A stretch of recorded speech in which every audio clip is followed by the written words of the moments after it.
Well, here at Acres of Reed, we thought we might do a short video on plants and what's called wilting. Now, I'll do a couple segments over different times so that you can see how all the leaves are drooping heavily.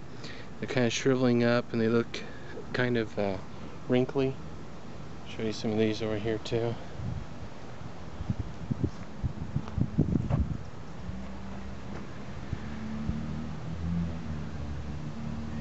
This is a natural defense against sun that most plants will do.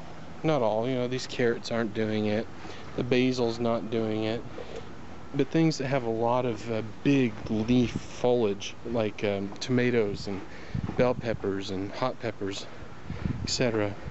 See, I don't know if you can really tell, it's just really limp and almost papery. And the whole thing is just really limp.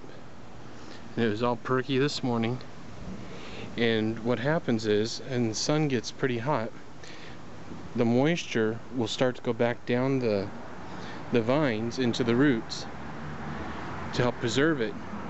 And then when the sun goes past and it starts to get shady and cooling off, it'll draw it right back up and those leaves will puff up and they'll be all perky again. So we'll cut that in next. So anyway, as I was showing earlier, you know, plants, when the sun hits them, have this defensive mechanism. Not all, but a lot of them do, where they'll shrivel up, they'll get all wrinkly, where they're trying to preserve the moisture. And then as soon as the sun comes down, you know, I mean, there's the sun. It's only been out of our backyard about a half an hour. And I don't know if you can really tell, but this jalapeno here has really perked up a whole bunch.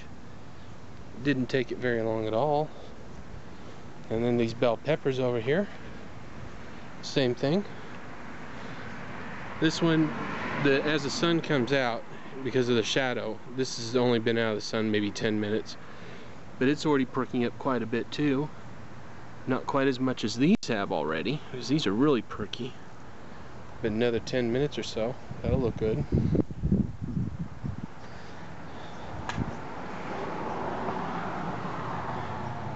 And this has already perked up quite a lot. Remember that floppy leaf?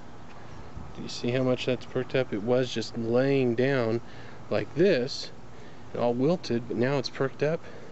It's stiff, it feels fleshy and wet.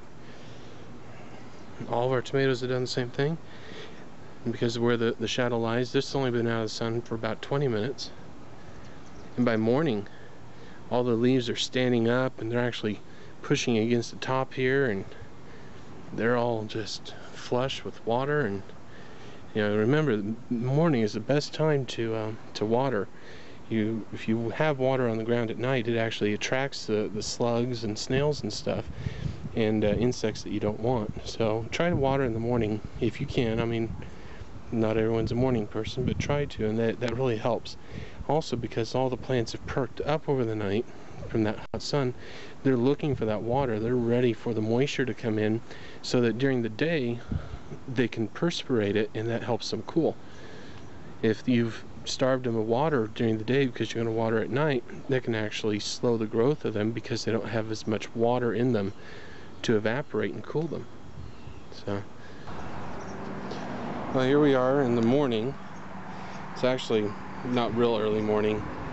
The sun's almost over here. I just didn't get to it in time. These were a little bit more perky about 4 hours ago. It's almost 11 now, but they're still, you know, I told you that they would start to reach up. They're starting to droop now. These were a lot higher, you know, like this one here. This one's a lot higher. Even though the sun's not quite on them, it's starting to warm up here. We're over, it's almost 90 right now, even in the shade. And so, yeah. Bird poo, fertilizer, it's good. So anyways, as we said, you know, about the wilting, they'll come up, and we water at night and in the morning for this one, because it's in a container. there's not a lot of space for the roots to get out, so it'll absorb all the water a lot quicker. So this one actually gets watered twice. And then these we do in the mornings.